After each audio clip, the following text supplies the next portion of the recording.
ساعات كده بنكون في حاجة في دماغنا وعايزين نوصل لها، ولكن لو حد حوالينا ورفضها او قالوا لا ما ينفعش او بدأوا ان هم يقفوا ضدنا في الحاجة دي، بيزيد تمسكنا بالحاجة دي جدا.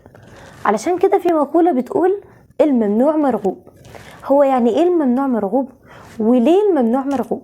اول ما بنكون عايزين نوصل لحاجة معينة واللي حوالينا بيرفضوها، بيحصل حاجة في عقلنا واهتمامنا بيها بيزيد جدا. حاجة في الدماغ عندنا بتتحول من ان هي حاجة عادية لحاجة الاهتمام الزايد بقى ليها جدا.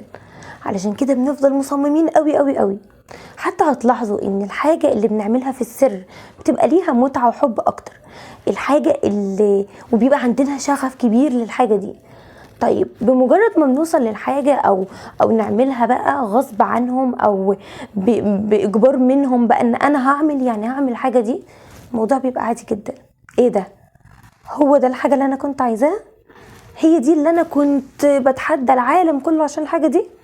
ايوه، علشان الممنوع مرغوب. علشان كده واحنا بنتعامل مع اللي حوالينا مش دايما نحسسهم ان الحاجة دي فرض ان هي او فرض ان هي لا، لان الانسان دايما بيكون عايز التحدي.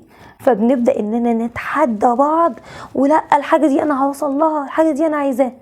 لكن لما تاخد الموضوع بالراحة، طيب ماشي، الموضوع اللي انت عايزه ده انا موافق عليه، طب تيجي نتناقش بالعقل فيه شوية.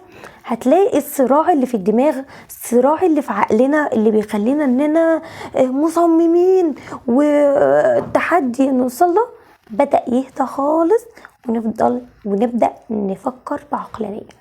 علشان كده ربنا قال وعسى أن تكرهوا شيئا وهو خير لكم، وعسى أن تحبوا شيئا وهو شر.